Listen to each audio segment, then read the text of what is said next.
step into the ring, it's Monday Night Fire. My rhymes burn hotter than a funeral pyre. I'm the heavyweight champ, you can call me sire. Reviewing raw like a southern rap messiah. Crossing over lines like I'm Stone Cold Steve Austin. Flipping opponents like I'm Randy Orton. Dirty South flow, my words they be caustic. Every verse I drop got them head nodding. Spit lyrical punches like a ruthless fighter. Got the crowd hype, I'm the crowd igniter. Breaking down the raw matches, no denier. Dirty style rap, I'm the Monday Night Supplier.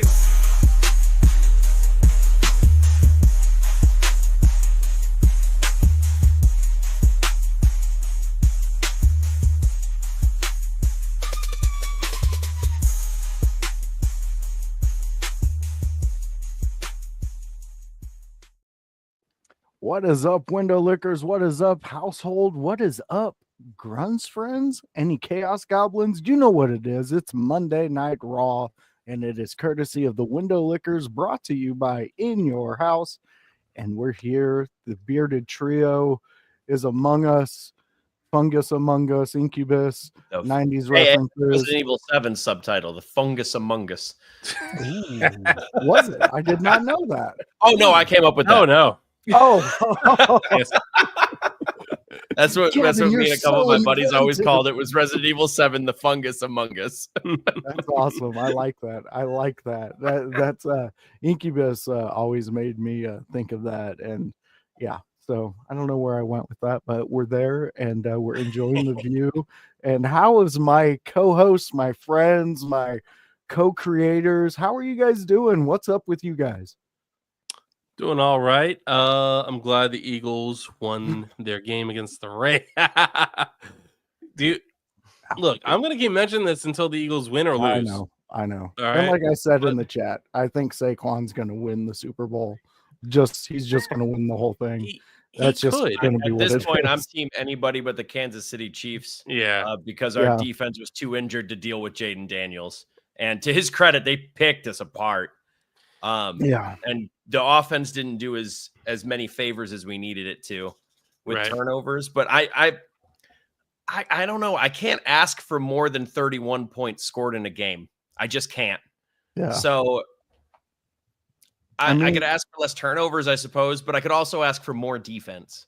So Right. I don't know. And honestly, throughout the Detroit season this year specifically, what else could you have asked them to do besides win the Super Bowl? I mean, they have proven time and time again that they are top in that division, and they are something that everybody worked hard and stuck to a game plan, and look at them now. They're pretty terrifying. Vikings, not so sure anymore. That just Vikings are going to be real. I don't know, because I don't know who they're going to start next year now. Are they going to stick with Sam Darnold, or are they going to go with JJ McCarthy? Like that's what they were going to do. That's a good question. But Here did we you go. see? Did you see the breaking news that just happened though, Josh? No, I did not. Chicago Bears just got a new head coach, Oh, is that Ben and it's guy? the offensive coordinator from the Lions. It's Ben Johnson. Ben Johnson. I'm okay with that pick. I did want Mike Tomlin though. That's fair. And I said that like a few months ago. I was talking to a coworker. His son is a huge Steelers fan, and I was like, man, I wish we could have Mike Tomlin for our coach over with the Bears. And he was like, yeah, that ain't gonna happen, so who cares? But I like this move. Hopefully it brings some more structure. I heard there was some movement at the very top of the Bears organization too over the past week. So I think that's true as well. hopefully they take suit what the Lions and Vikings have been doing as of late, and just restructuring and sticking to a plan and working at it and getting the pieces to get that plan off and running. Your Eagles, Grun, they really don't need to do too much. You guys have an offensive line that is you know what they need to do? Nephilim Is Giants. to make it there. Beat the damn Chiefs. I swear to God, I cannot live through another year where the Chiefs win a Super Bowl. No, none of us can. And I mean, like, like I don't watch many Chiefs games, but my dad kind of explained what Patrick has been doing, and what he's been doing is he's been intentionally setting people up to get penalized. Yep. I'm like, Yeah. okay, He has become the Cristiano Ronaldo of American football, and I it is will agree the with that. worst. yeah. Yeah.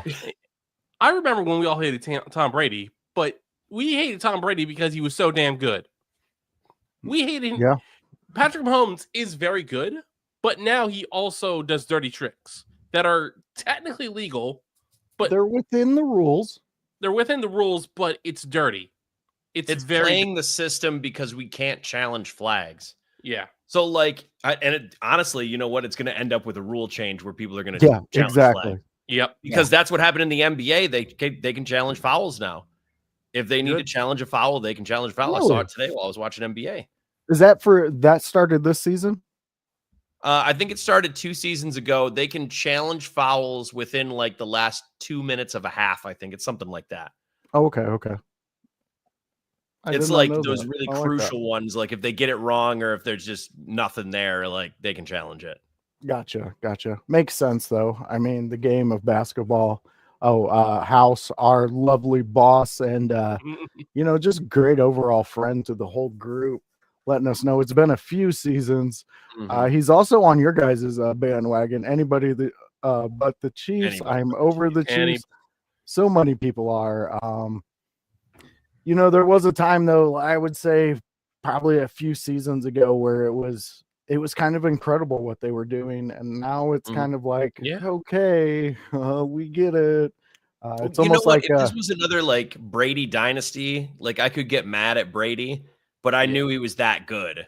Like he wasn't getting handed this. It was just like, God damn it, Tom Brady did it again. This is stupid, but he's so good. Oh yeah, and Mahomes really is good. Like again, I don't want to take that away from him, but it very much seems like it's leaning towards a system where they are dependent more on the refs. So their acting coaches have been getting a lot of work. Yeah. They're doing that. And do not get me any type of wrong. Michael Jordan is the greatest in my book. He's always going to be the GOAT, but he did politic a lot when he got up in the years. And it seems like that's kind of where we're at with the Chiefs. You see Patrick sometimes talk, you see Reed sometimes talk to the refs, and it gets to a point to where, I don't know, sometimes these refs seem, I don't know, it was very weird because wasn't there a game just recently where the team took a safety and it fucked up the whole line in Vegas, and it was like, it was the spread bet. They were up 11, and then for no reason they took a safety. Yeah, because there was only 19 seconds left, and they just ran right out of bounds in the safety zone. So there was no reason to waste the time or do that in the slightest. They could have just punted it and gotten the same result. So a conspiracy mind like mine goes straight to Vegas, and I go, you just really screwed up the line for the average betting person, not just, millionaires and all those guys. Someone who's just like, man, I need to put 35 on them. It's going to cover this. Man, it was crazy. Kind of made me wonder, but we move on. Let's go real quick because this hits my childhood outside of wrestling. The movie that made me terrified of spiders, the movie that if I see a spider, I don't care. I do not care. You can call me all the names you want, but I will be asking my wife to get rid of that spider. I don't want to touch it. I don't want to be near it because of this movie, Arachnophobia. So they are remaking Arachnophobia.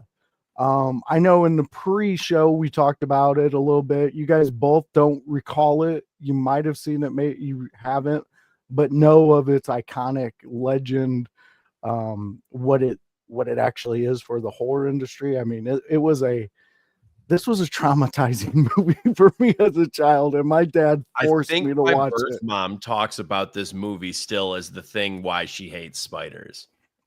Oh yeah, it affected a lot of people. I mean, Dan Aykroyd's in it, or no, not Dan Aykroyd. Excuse me, Jeff Daniels. The guy who played Dan from Roseanne. What was his? John Goodman. John Goodman's in it. He plays one of the, I believe he plays one of the exterminators. But yeah, this family buys a house.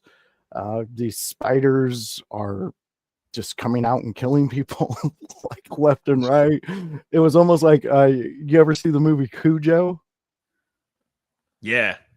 Okay, so my dad got a dog that was not that breed, but of that size, and named it Cujo, and then had us watch this movie. And then I would look out there at this wolf-like creature that my dad has outside, and I'm like, wait a minute, what is going on? And then he followed it up years later with Arachnophobia.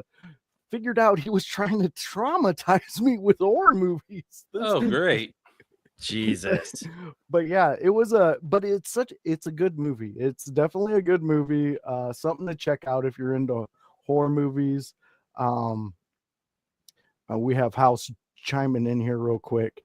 I was telling my son how crazy would it be if a rookie won the Super Bowl. Jaden, They're my pick at this point. I want, honestly, and there's no offense to the Eagles. I've just seen them in Super Bowls recently. So if they won, I don't think I would have that big of an issue, but I would prefer the other two.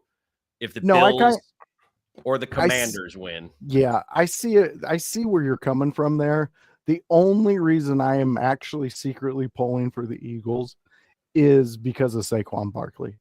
And fair. I like Jalen Hurts. I do like Jalen Hurts. I think he's underrated in a lot of what he can do, but I understand where he's at in his career. So, but I like that back. I like the quarterback. I like Saquon Barkley. I think Barkley, I've been following him since Penn State. The dude's a beast. He's my Marshawn Lynch. He's he's so awesome. But Grun, were you gonna say something before we break into the topics? Yeah, before we bring into the I can't relate to arachnophobia. What I can relate to is something similar that gave me a fear of snakes, the Anaconda movie. Ah, okay. Now the Anaconda is being reimagined and being released in December 25th, 2025. And obviously I'm not watching that movie. No. And it's strange because I have been watching reptile owners from Florida on their YouTube channels because I don't know, like reptiles are cool, but not a horror movie about snakes. No. Okay. I like it. We're talking childhood movies that are getting some reimagining / sequels / remakes. I don't like it. Something that gave me a fear of driving behind trucks carrying wood. Final Destination. Oh my God. We're getting another one, baby. There was a long time I did not understand the name of that movie. It's like, why are they all Final Destination? I didn't think about it. Yeah. You didn't think about that being the end of the road for a lot of people. Yeah. Yeah. That movie, that series is something that was really kicked off in my teen years when I really started getting into horror movies. And that definitely played on the what if idea of your brain, and yeah, terrified the hell out of me. My ADHD ass was just like sapping that up when I was I was there with you. It made me scared of a couple things. My daughter, she will not go into a bathroom where they hang the shower curtain with a wire. She just will, and it's because of that first movie. She will not do it. She's like, nope, seen what that does. Not about it. Don't want to be about it. I can smell. It's okay. Oh man. But yeah, I mean, I think it's kind of cool. We're getting some of these reimagined, some remakes, some new movies. Hopefully they maybe be continuing the series of Final Destination. So I think we got a good group of movies that are going to be coming out. So as we have become traditioned in here, we'll put a pin in those and we'll check them out. Because next week I'm going to hit you with that Indiana Jones review of the video game because I've been playing it lately and I've been enjoying myself. So we'll unpin that. I'll hit you with the Dynasty Warriors review when that happens too. Beautiful. Dynasty awesome. Warriors Origins came out last week. I've been playing it. Super good. Oh, I love it. So, Grun, that means you need to figure out something you want to pull a pin out of and look at and review. Okay. And we'll have that for the opening topic for next week. Sounds good. Sweet. So, let's get into it. Grun, I didn't hear you throw your hand up saying you had a topic. So, we're going to go to you first because Okay. you know what? You're not prepared in the class and teacher's calling. That's fine. Hopefully this does not step over anyone else's topic, but I do want to talk about what we had last week that was very special and what we're having tonight that is going to be very special, and that is Penta El Cero Miedo, or Penta, having his first match last week and his second match tonight. Last week he faced Chad Gable in a perfect match. It was designed perfectly. Jamie Noble is an absolute freaking genius with producing that match. Oh yeah, it was a good match. I think this is my personal taste because I don't know if it's actually this because it's going to take time to actually realize. I thought Penta may have given us too much too early, but that's a nitpick. That is an absolute nitpick. Because now I want to see where he goes. So I might look back at this moment and say, hey, I was right. Or I might look back at this moment and say, hey, I was totally wrong. I think Penta has a lot of tricks in the book, so I'm not overly concerned. And WWE is pretty good about establishing, like, these are the set moves that they use. What I'm really hoping doesn't become a staple of his set is the Canadian Destroyer. Mm-hmm. And the reason that is not because it's not a fantastic move, not because, we're killing it because pile drivers or whatever. I do think there's if Owens is killing people with package pile drivers and they're getting stretchered off, I don't know why a Canadian Destroyer isn't doing the same. Yeah. So continuity is important. But at the same time, I don't think anyone is going to take it as clean as Chad Gable. I just don't. And like, that's going to be the pinnacle. Like, retire the move for Penta right there, so we could go back on that and just go look at that. Oh, it was a thing of beauty. No, I agree with you on that. Let's hit new to the chat. Jordan Kirby's asking us, what's your all dreams matches for Penta now that he's in the WWE? Before we continue that conversation, what are you guys dreaming up of for Penta? I'm gonna have to think a minute. I kind of think we might have. You guys got one, or do you guys want to come back to this? You know what? I did just think of one. He and Penta are about the same age. They maybe about the same experience. And I don't think it's a match that has ever happened anywhere in the world. Penta going one-on-one with Gunther. Ooh, that could be interesting. I like that. Gunther is really good at working with luchadors and guys that are a little smaller than him. Like, incredible. And Penta can work with a larger athlete very well.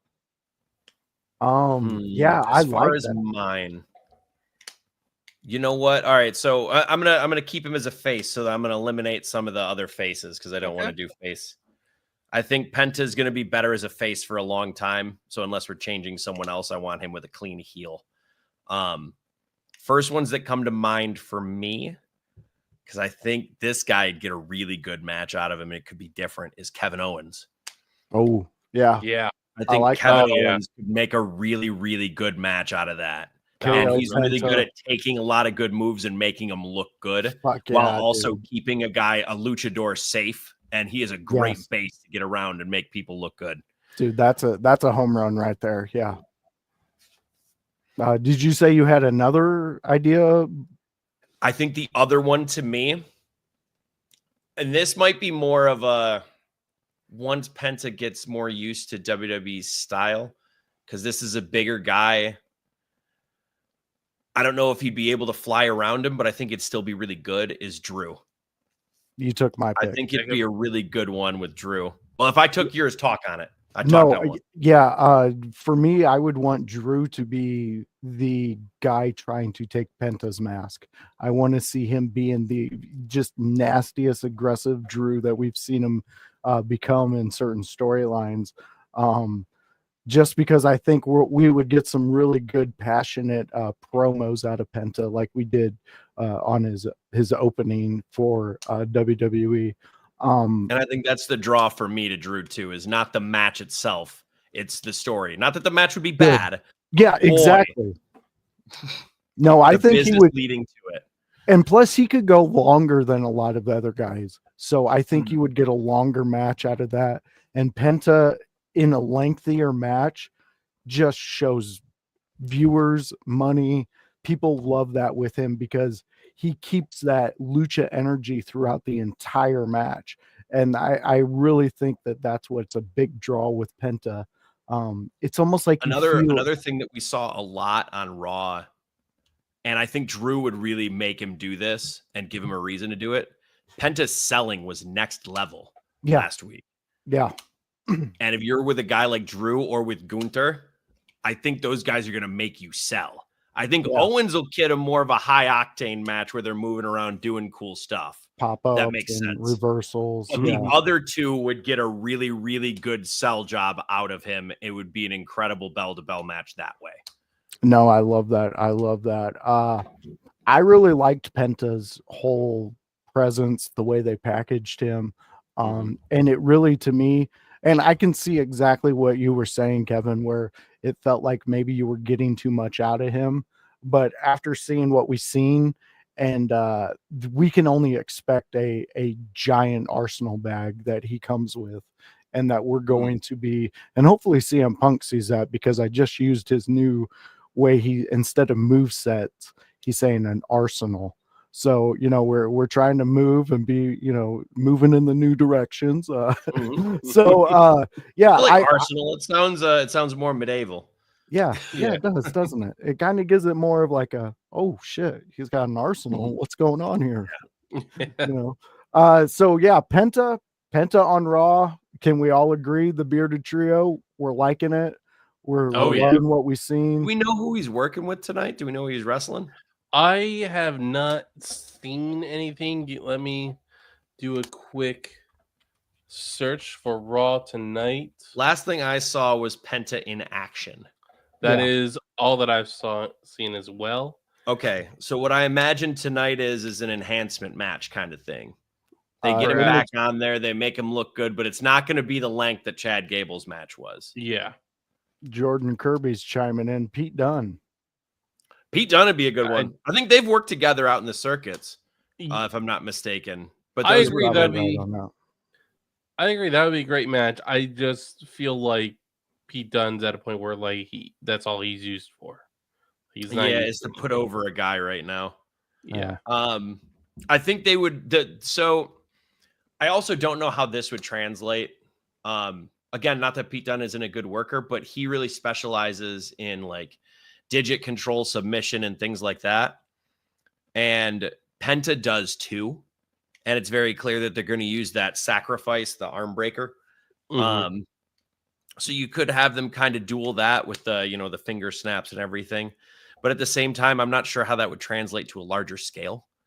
Those are always weird. Like those hit better on like the indie scenes when you're closer than they do on a larger scale sometimes. Because you don't get that sound effect. You don't get all the noises. You don't, unless it's like a visually big thing. It's harder to get it over. Yeah. So I'm not sure. And I think that's what Pete Dunne may have that issue currently, in that some of his stuff might be too small for larger television. And not too small as in like not effective, but like just not. No, I got what you're saying. We got the Lou chiming in. He is saying, the Bearded Legends, happy Monday. Go check Lou out. Go subscribe to what he's doing. He's always doing something over there with the buddies. And you can be one too. So go join them. So let's move on. If we get a definite answer to what Penta's doing tonight throughout the show, we'll definitely throw that out there, because we are 34 minutes away from the start of Raw, the third episode of Monday Night Raw on Netflix, and we're here for it. So Kevin, you excited me with a little bit of what you were saying, teasing us with yours. So let's hear what Kevin's topic is. All right. This is this might be just out of the blue. because I know the deal isn't exactly with Raw itself. But on the show today, I saw that one Hall of Famer JBL is appearing. Oh, And JBL. JBL has been very attached with someone from TNA. Don't. We don't know. I want him to appear at the Rumble. I don't want his name said yet. We can call him the TNA World Champion now, though. No. That's not who I'm talking about. Oh, not him? yeah. Oh, yeah. See, Grun, you jumped the gun. Okay. I'm not saying that he won't be at the Rumble, and I won't say his name. But the one that JBL has been shadowing hasn't been that man. It's been Nick Nemeth. Oh, That- Ooh. That would be insane. So here's a question simply because it came to my head, and I think it'd be a fun discussion. Should we have TNA crossover into the main product of WWE? What would be the people you would bring over? What do you think they should, who do you think they should work with that you get a match out of? Like that you get a really nice feud out of and send everyone home happy and everyone better for it. Or just a dream match. Screw it. Interesting. Grun, I'm going to let you take over, but first let's hit this. K9, thank you for checking us out. This is the first time to check out the Monday show. Very good. Thank you so What up, much. K9? We got Lou also chiming in. Ziggler coming back to shake it. He's coming back to put him in the danger zone. Yeah. Lou's all about blonde dudes just shaking it. That's what he's into. And we love the Lou for it. Yeah. So Grun, where are you at with this? Kind of interesting question here. So you know what? Like I think I've gone with an odd pairing, but I think it would be a good pairing. Moose coming out with the system, they're talking smack on Raw or whatever. Sheamus comes out looking for a fight. Sheamus and Moose. I think it would be because Moose is one of their top stars. Mhm. So, and Sheamus can eat an L and have a great match.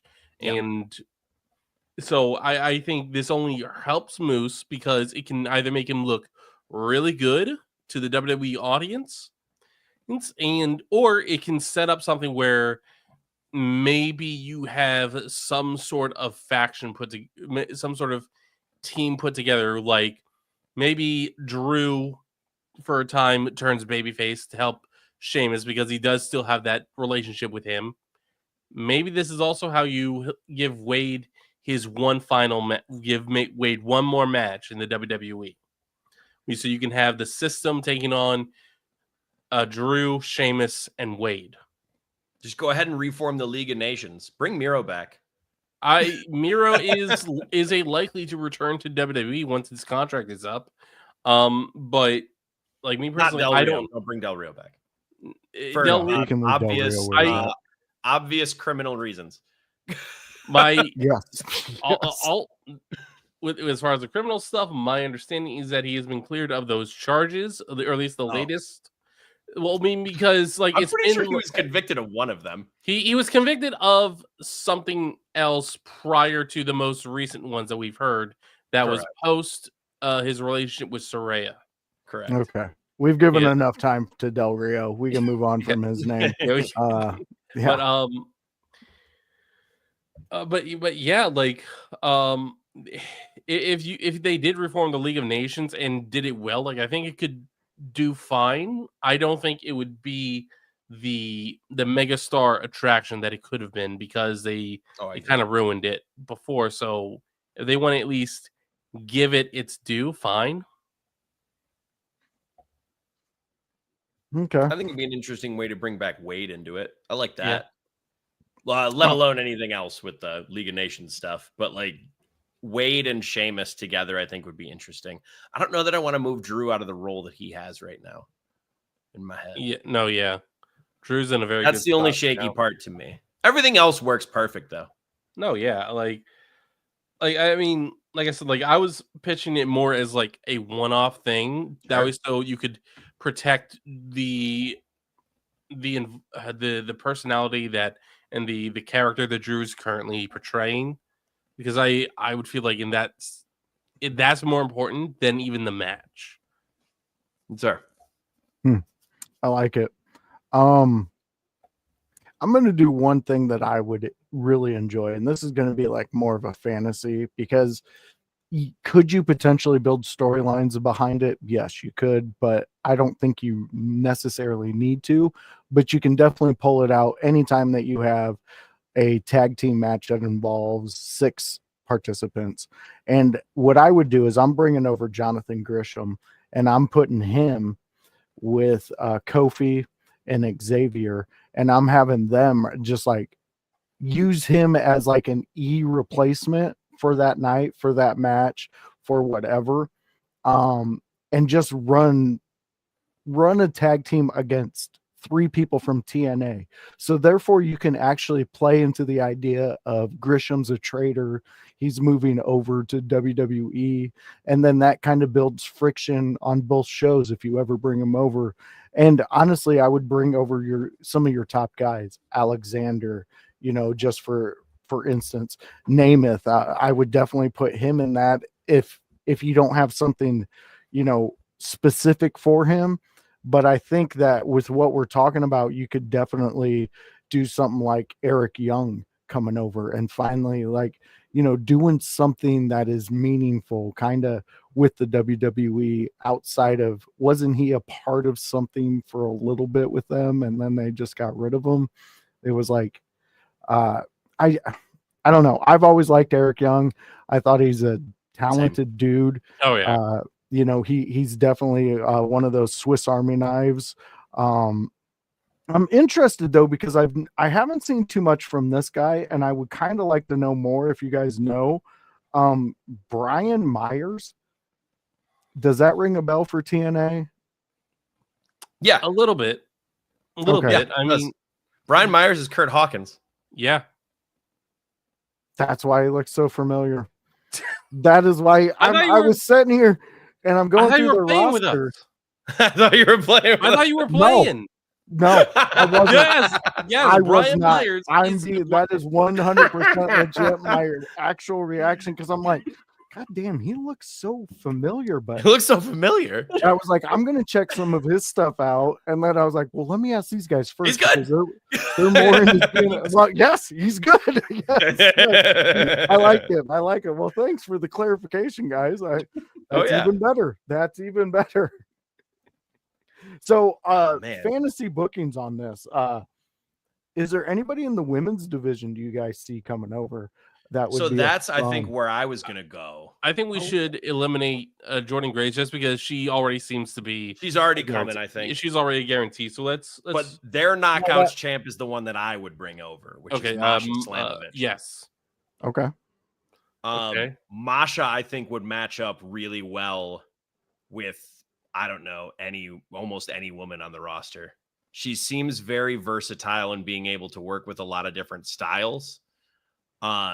If I had to pick one, I think Masha and Rhea would go really hard because, and the reason I say that is because both of them, based on the work that I've seen from Masha and the work that I definitely have seen from Rhea, they both lay their stuff in more. They throw good strikes. They look like they're beating the holy crap out of each other.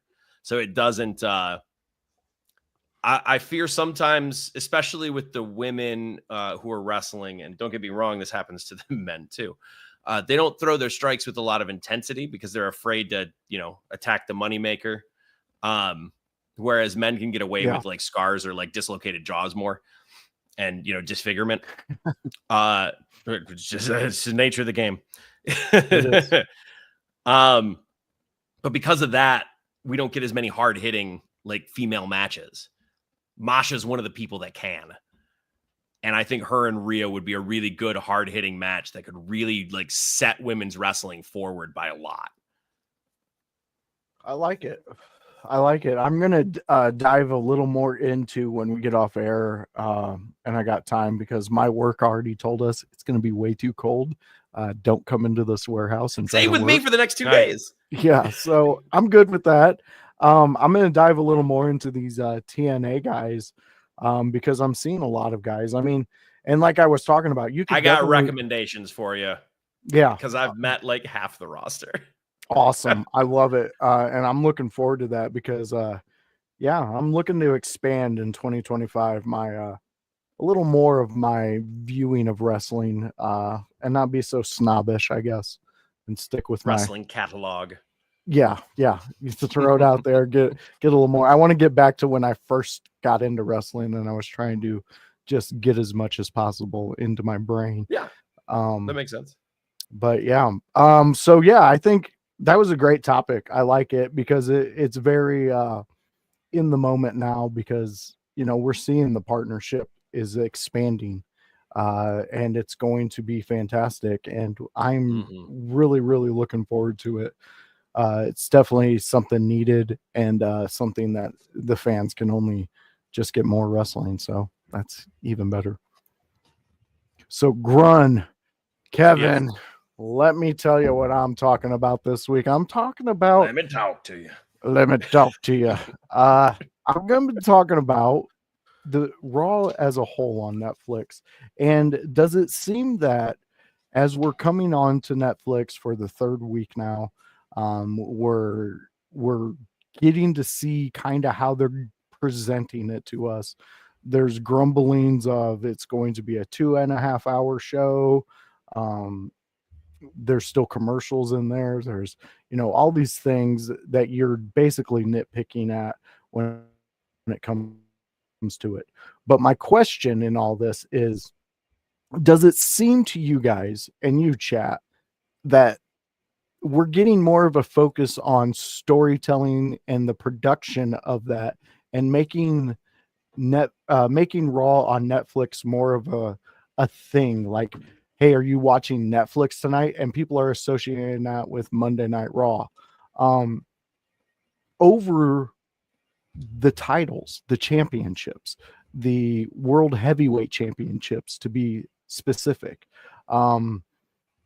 Are you guys seeing what I'm throwing out there? I mean, because I'm kind of seeing that just within like the stories that they're being told, who they brought over to Raw, things like that. So if that question makes any sense to either one of you, go ahead and let me know your thoughts.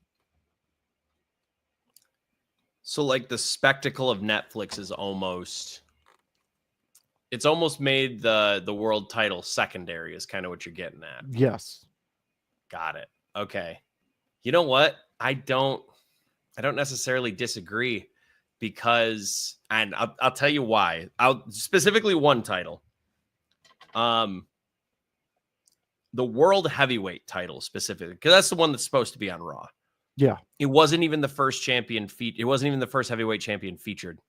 The first heavyweight champion featured was Cody. Yeah. Cody was the first one shown on camera because The Rock came out, he did The Rock stuff, and then he showed Cody Rhodes before the Tribal Combat, which again featured two superstars who aren't from Raw. I do fear at times, and I don't really care that much about the brand split. I like the idea of the transfer portal stuff more than I like the idea of a draft. Yeah. Because the draft always felt, I don't know, like it just felt like, well, we got to wait to the draft, so we're just going to do all these stories to, we got to wait till after Mania, then we'll swap everyone. Just switch them when you need to. Who cares? You can make up whatever you want. And the transfer portal makes perfect sense. We see it in college football all the time. Oh, well, this team sucks. I'm leaving. See ya. Yeah. No, you're right. But more to your point, I see what you're getting at. And I think time will tell. We are still early in this. Yeah, very so we true. won't really know. I think we definitely saw a difference between week 1 and week 2. And I saw the difference on people complaining too, which I don't appreciate when people do that because they jump the gun. Yeah. Even though we do it. That's a callback to your shenanigans earlier. Because it was week 1, we got a lot of spectacle, we got a lot of hoopla, as Yeah. as my trainer Truth Martini would say, with a lot of hoopla. But in week 2, we got a normal wrestling week-to-week program. We're not going to get the spectacle every week, I don't think. No. I think Yeah, we're gonna get the normal stuff. It's going to normalize. That's when we're going to start seeing how they prioritize. That being said, I do think Gunther was shuffled to the side a little bit more than I would have preferred. Yeah. Especially with what the title he holds. I mean, to me, and the work that we know as fans who've been watching weekly on whatever channel they had it on, the work that Gunther's put into his position to have that title. And I noticed that specifically, and that's kind of where my brain started coming up with this idea and this question to pose to you guys. Grun, are you seeing any bit of what we're saying, or are you on the other side of that fence? I you know what? I wish I could say I was on the other side of that fence. I'm not. On the one hand, I cannot blame them for it because Gunter's reign, like the initial win, I was not really satisfied with because it seemed like Gunter was the Gunter winning was secondary to the feud between Damian and Finn. And Gunter has felt important at times, but I still hope that this is all a prelude to Gunter losing really bad and then collecting a long string of losses, forcing himself to have to fight back from the bottom, beat a whole bunch of other people before he can be world champion again. And then it culminates at WrestleMania where he wins, and it's a huge uproar. We get the real Gunter World Championship run that is going to last over a year, maybe 2 years. Okay. I could see that, but it also depends on what you want to do with Gunther. Oh yeah, it was really the Crisis of Confidence storyline they ran. It felt like it hurt more than it helped. Hindsight 2020.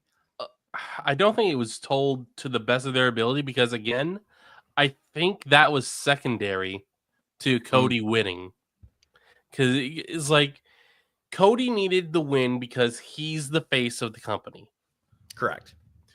Cody and Gunter, he needs to be an important champion, but he won't feel important until after the Royal Rumble, especially if CM Punk wins.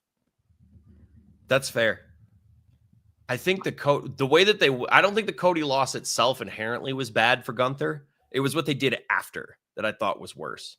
Yeah. Because then they had Gunther for the next 3 weeks be like, I don't know if I can win again. Oh. Yeah, exactly. Yeah. Instead of just like, you know what? I'm not going to, this isn't going to be me. This isn't how I'm defined. He comes out, he's confident again, because then people can start needling him. And that's okay. Because then they saw that he could lose. So now they see their opportunities and the sharks start swarming. Like Damian Priest could have run the same stuff that he did in the same dangerous ways without Gunther having to, I don't know, he never felt like a coward before, and then he did. Ooh. Even when he was cheating, he didn't feel like a coward. Yeah. He felt like an asshole. Yeah. No. There was a difference.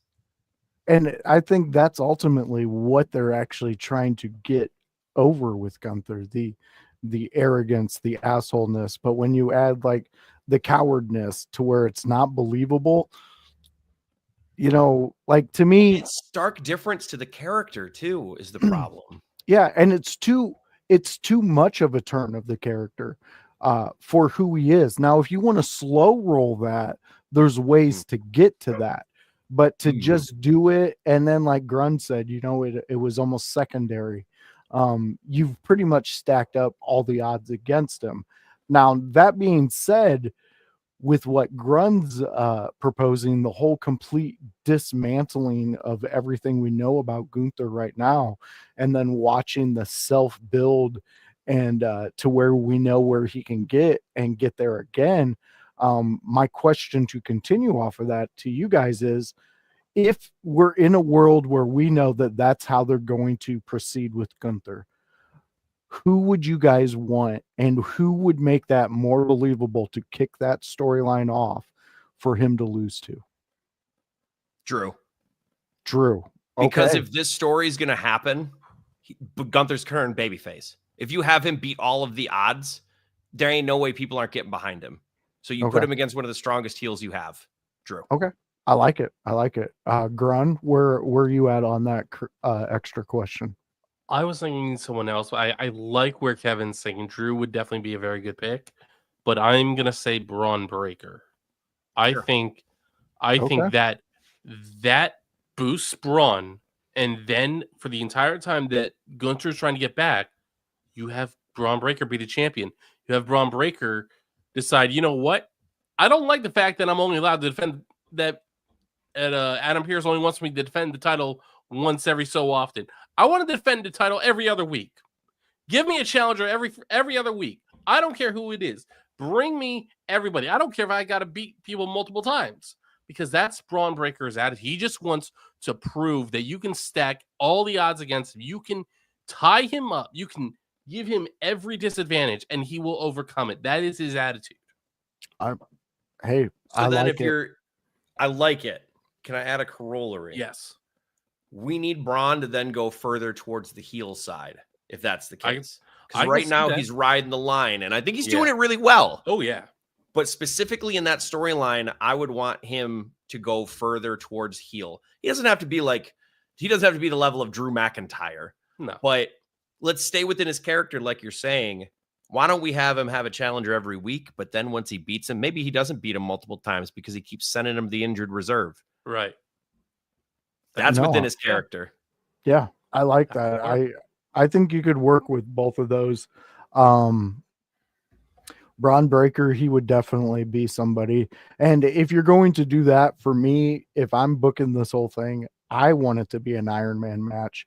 Just because to me, Braun Breaker doing that to Gunther and beating him that would ultimately tell me that even with Drew, I would love this. That person who took that title off of them beat them for 60 minutes. They beat them for 30 minutes, whatever you set the Iron Man match to. But they were beaten down for that much because that's what it took to make Gunther realize he had to dismantle his entire self to become a champion again. But that's for me if I'm booking that straight out. And plus, I just love that, but I want to reverse it. Okay. Yeah. I want the Iron Man match at the end. I want Gunther to win it back in the Iron Man match. Oh, yes. Because if you're having him fight against all of these odds throughout the entirety of the time, and he has to build himself up, have Braun go up by like 3 falls in that Iron Man match. And then Gunther has to rebuild himself in real time as he's going through that Iron Man match. And then you have him win like 4-3. You could take it to OT if you want. I don't think you have to, because I think it tells the story self-contained. Yes. But he wins 4-3. That's how Gunther gets the title back. Okay, so if we're going to do that and we're going to reverse it, then that match that Gunther loses his title to Braun Breaker, I need it to be Braun Breaker just running through him and just within 5 minutes, just take him completely out. And then, then now you got me. Here's my money. What you need, my social security number. Here it is. We're going to make this happen. I like that. Just like how Goldberg did to Brock Lesnar, and everyone was shocked, stunned, but we wanted more. Everyone was interested in Goldberg again. Overnight, they were interested in Goldberg again. You're 100% on that. And I think that would be an excellent way for either one of those guys, Breaker or Drew. I would love that way for them to go with that storyline with Gunther. And it'd be very interesting. And it would definitely be one of those storylines that I'm not going to say is better than the Bloodline, but it will be up there to where people are talking at it at the time it's happening at the levels of the Bloodline story. And that's always great for business, especially with what we're seeing nowadays. It adds a shock value to the top of it too, like right at the start. Yeah. So I like that because it intrigues people right away. Like, oh my God, what are they going to do next? They could do anything here. Yeah. Yeah. And and in that way too, I think that's where you could get away with not confident Gunther. You know, and that would be a more digestible way for us as fans who've been following it to really sink our teeth into that, just like we have with the Bloodline story, with damn near any storyline that they've really done a lot with in the past couple of years that they've committed to. Yeah, exactly. And that's the big thing, commitment, like we do here every Monday. Come together, talk wrestling, because that's what's up. That's what we like. That's what we enjoy, and that's what we do. So, with that being said, fans and friends and household alike, we are 8 minutes outside of Raw going live on Netflix. So get ready for that, and get ready to hear where you can find my friends and all the cool little things we got going on. Grun, why don't you go and tell them what you do? You can find me on twitch.tv/Grunmeister, where I'll be streaming occasionally, playing some Marvel Rivals, but also on Fridays, I do my Grun's Room SmackDown preview review show, where I go over previous week's SmackDown and make some predictions on that night's SmackDown. Awesome, Grun. And how's that been going with the crew that you've been running with in Marvel Rivals? I mean, we're slowly ranking up. Unfortunately, at the same time, it seems that the team slots are filling up rather quickly. Last I heard, it was already at 500-ish teams out of 2,000, but that has been about 3 or 4 days since then. So there is a good chance that since then that has gotten closer to 1,000 teams already. The requirement is that everyone on the team needs to be at least gold 3. Damn. Well, keep at it. Keep grinding. You're trying. Away. Keep doing those things, and that you can catch all the progress that's happening over there on Grun's channel and also the Lou. And you'll only get to hear Grun's voice. And just jump in the chat and make them giggle, because it's fun to make Grun laugh. And K9, thank you so much for the kind words that you've been giving throughout. Appreciate you showing up.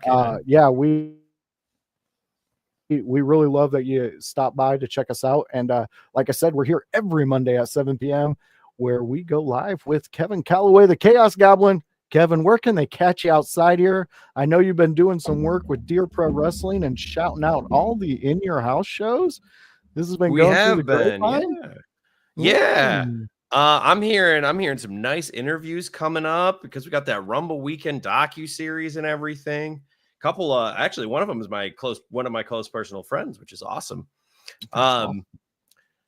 But you can catch me at Frontline Pro in Wisconsin on Saturday. I make my debut against Sam Eli, where I cash some checks and I walk away with a victory, because duh.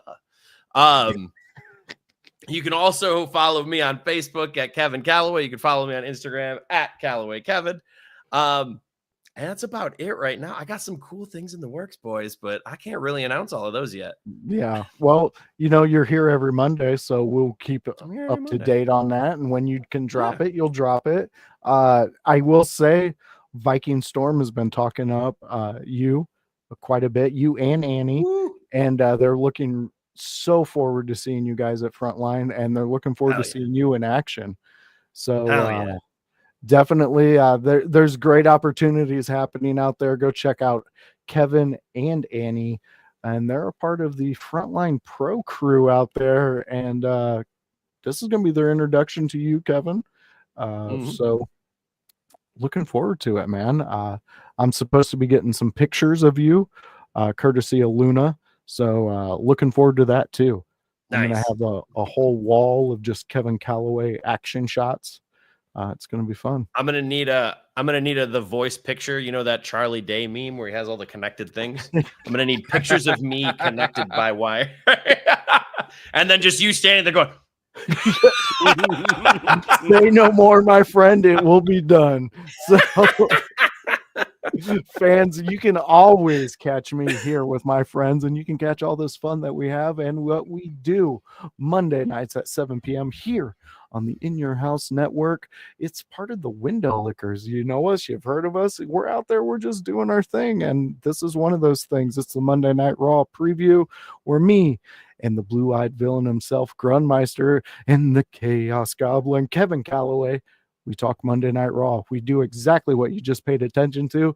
And listen to K9 out there. He's really digging what we're doing. So you should too. And Ken, I'm going to say it because I shouted you out Sunday, 2 Sundays in a row, Ken. So Ken's watching us. We love you. Thank you so much for being a part of what we do here.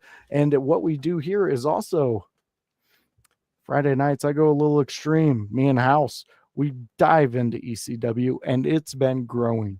People are watching it. People are liking it. People are watching the gore that happens on ECW. It's fantastic. We just did November to Remember 1997. And yes, fans, it was the infamous tables and ladders match with Sandman and Sabu, where Sandman was on too much acid and he kept saying, "Here, lizard, lizard," and then would throw ladders at Sabu.